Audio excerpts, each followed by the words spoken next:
Olá, queridos pais de Cristo, mais uma manhã aqui compartilhando a palavra de Deus para o nosso crescimento e avanço na nossa fé.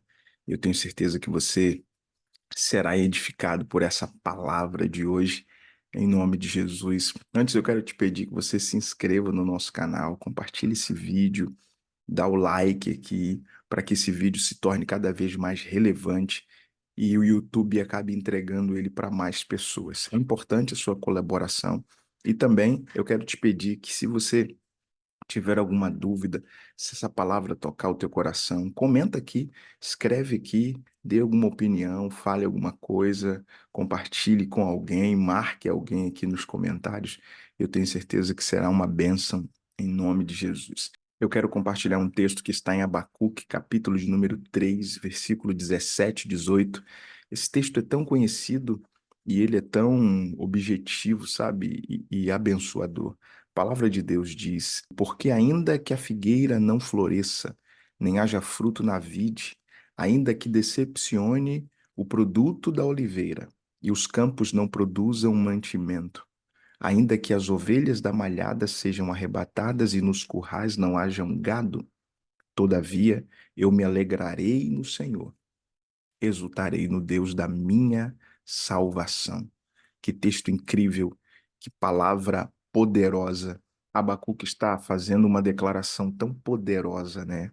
Falando sobre provisão, sobre a bênção de Deus. Porém, quando nós estudamos um pouco sobre o livro de Abacuque, nós vamos perceber uma coisa intrigante. No capítulo 1 de Abacuque, ele não começa com essa declaração. No capítulo 1, Abacuque diz a seguinte expressão: até quando, Senhor, clamarei eu e não me escutarás? Gritarei violência e não haverá salvação. Por que razão me mostras a iniquidade e me fazes ver a opressão, pois que a destruição, a violência estão diante de mim, havendo também quem suscite a contenda e o litígio? Por esta causa a lei se afrouxa, a justiça nunca se manifesta, porque o ímpio cerca o justo, e a justiça se manifesta distorcida.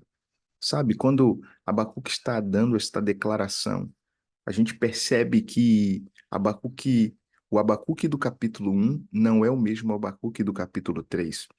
Porque no capítulo 1, Abacuque está olhando para as circunstâncias ao seu redor. Ele está vendo a perseguição, ele está vendo a violência, ele está vendo o mal que o ímpio proporciona ao justo. Ele está vendo a lei se afrouxar, ele vai vendo todo esse mal acontecendo e ele fica revoltado e começa a gritar com Deus. Até quando eu gritarei? E cabe aqui fazer uma breve reflexão. Quantas vezes estamos na mesma situação, vendo a injustiça, vendo o mal nos cercando, vendo tantas coisas ruins acontecendo, e o nosso desejo é o desejo de gritar, de dizer que por que Deus está deixando essas coisas acontecer? Por que Deus não toma partido? Por que Deus não toma uma atitude? Por que Deus não muda as circunstâncias? E nós precisamos compreender uma verdade que é interessante. Jesus disse que no mundo teríamos aflições. Não é porque estamos na presença de Deus, servindo a Cristo, que nunca mais vamos passar por problemas, nunca mais sentiremos dores, nunca mais sentiremos angústias ou perseguições. Pelo contrário, o verdadeiro evangelho não é um evangelho que está pautado apenas em circunstâncias. É um evangelho que está pautado na pessoa de Cristo. Quando nós aprendemos a confiar no Senhor, quando nós aprendemos a depender de Deus, vamos começar a perceber que as circunstâncias não é o que nos move. Nem sempre todos os sinais da sua vida estarão verdes, todas as coisas estarão funcionando perfeitamente. Pelo contrário, muitas vezes você vai passar por injustiças, você vai passar por perseguições, e quanto maior for o seu chamado e quanto maior for aquilo que Deus colocou dentro de você, se prepare. Se prepare para ser perseguido, se prepare para passar por decepções, se prepare para não ser compreendido por todos, mas você precisa aprender a mudar o foco.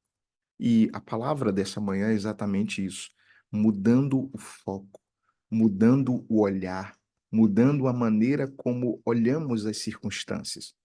E quando nós olhamos o capítulo 1, aí Abacuque entra no capítulo 2 e ele faz uma declaração que é maravilhosa: o justo viverá pela fé. E aí, quando a gente aprende o que é viver pela fé, a gente começa a olhar as circunstâncias com uma perspectiva diferente. Eu já não olho a partir da terra para a terra. Eu começo a olhar a partir do céu para a terra. Então, quando eu começo a colocar a minha expectativa em Deus e começar a olhar as circunstâncias de uma ótica do céu, da maneira como Deus vê as coisas, da maneira como Deus quer agir nas coisas e nas circunstâncias, aí a minha percepção muda. E aí é onde a gente chega no capítulo 3, Abacuque declarando ainda que a figueira não floresça. No capítulo 1, a escassez. No capítulo 3, a escassez continua. Porém, a mente de Abacuque já não é mais uma mente escassa. No capítulo 1, falta muita coisa.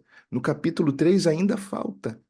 Mas na mente de Abacuque não falta mais. Ainda que a figueira não floresça, não haja fruto na vide, o produto da oliveira minta, os campos não produzam mantimentos, as ovelhas da malhada sejam arrebatadas, nos currais não hajam gado, ou seja, ainda que me falte tudo, todavia, apesar de, eu louvarei, me alegrarei, exultarei no Deus da minha salvação.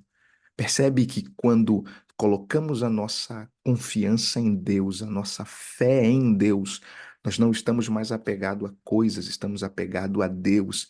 Ele é a bênção, Ele é o milagre, Ele é o favor. Se estamos com Ele, temos tudo. Se estamos com Deus, não temos falta de nada, ainda que ao nosso redor possa haver uma escassez extrema, uma falta extrema. Deus é o nosso provedor. Ele é o nosso abençoador. Então, apesar das circunstâncias, se alegre em Deus. Quero que você reflita nessa palavra. Apesar das circunstâncias, louve ao Senhor. Apesar das circunstâncias, entregue a tua confiança em Deus. Pare de olhar para o problema. Comece a olhar para a solução. Comece a olhar para aquele que tem o controle de todas as coisas, que pode fazer infinitamente mais além do que pedimos e pensamos, segundo o seu poder que em nós opera. Esse é o dia que nos fez o Senhor. Alegremo-nos nele, porque o Senhor é a nossa provisão. O Senhor é o nosso tudo. Deus é suficiente. E é nisso que você precisa crer. É isso que você precisa se agarrar, confiar e entender que maior é aquele que está com você. Então pare de olhar para as circunstâncias, olhe para Deus, confie nele e que Deus te abençoe poderosamente nesse dia, em nome de Jesus. Paz.